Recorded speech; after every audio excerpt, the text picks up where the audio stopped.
بە پاساوی تێکچوونی ئاسایشی شارەکە پارتی دیموکراتی کوردستان ڕێگری کرد لە بەڕێوەچوونی کۆنفرانسێکی گەورە کە بڕیاروا بوو ئەمڕۆ لە هۆڵی پێشەوای وەزارەتی ڕۆشنبیری بۆ نوێنەری 5 حیزبە سەرچێکەی هەرێم ئەنجام بدرێت. ڕێخەرانی کۆنفرانسەکەش لە کۆنگرێکی ڕۆژنامەوانیدا ڕایانگەیاند هەر 5 حیزبەکە ڕەزامەندی خۆیان نیشاندا بوو بە شێوەیەکی کاریگەر بەشداری کۆنفرانسەکە بکەن، بەڵام لە دوا ساتدا پارتی ڕەتی کردەوە بەشداری کۆنفرانسەکە بکات لەگەڵ یەکێتی و کۆمەڵ و گۆڕانی یەکگرت و ئاشکراشی دەکەن درەنگانی شەوی ڕابردوو وەزارەتی ڕۆشنبیری پێی ڕاگەیاندون کە ناتوانن هۆڵەکەیان پێ بدەن.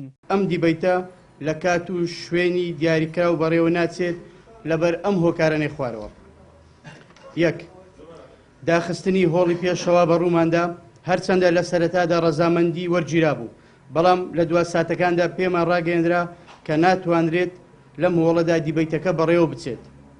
دوو، ئامادەبوونی هەموو لایەنە سیاسیەکان جگە لە پارتی دیموکراتی کوردستان کە ئامادەی خۆیان دەرنەبڕی. بڕیاروا بوو لە کۆنفرانسەکە کە بە ناونیشانی یەک گوتاری کورد بۆ قۆناغی دوای داعش بوو، زیاتر لە 600 کەسایەت و نوێنەری قونسوڵەکان و نوێنەرانی 5 حیزبە سەرچێکەی هەرێم و ڕۆشنبیران و مامۆستایانی زانکۆ و چالاکوانان بەشدار بن، بەڵام ئامادە نەبوونی پارتی کۆنفرانسەکەی پەخست. سەرۆکی دەزگای ستانداردیش دەڵێت پارتی پێی ڕاگەیاندوین لەگەڵ 4 حیزبەکان ناچنە بەهەشتیشەوە، بۆیە لە کۆنفرانسەکە ئامادە نابن. خۆی دیبەیتەوەنا هیچ کێشەیەکی نییە، کێشەی ئەمنی لە هەموو لایەنەکان جێڕدرایتەوە، ینی چەندی بیری لێکە مەترسیەک لە بۆ ئاسایشی نتوێ بەڵکو بە پێچوانە قازانجێکی زۆری هەیە، ئەنی دەسەڵاتی هەولێر وەلەو ڕاستەخۆ بە ئێمە نەگول لە ڕێی وەزارەت بە ئێمە گەیشتووە کە ڕاگیراوە، ینی نابووی هیچ مەترسیێکی لە قازان زیاتریت کە لەبەرەوەی هەموو لایەک داوای یەکڕێز دەکەین، ئەوە هەنگاوەک بوو لە بۆی یەکڕێزی.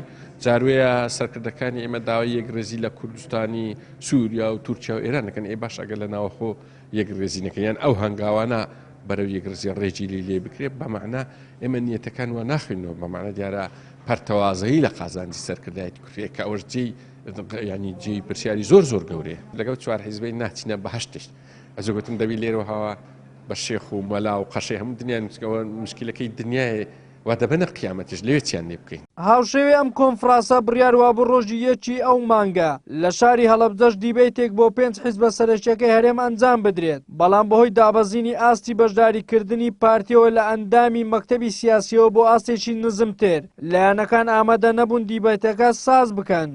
وەلی سەلیم، کەناڵی ئاسمانی پێم، هەولێر.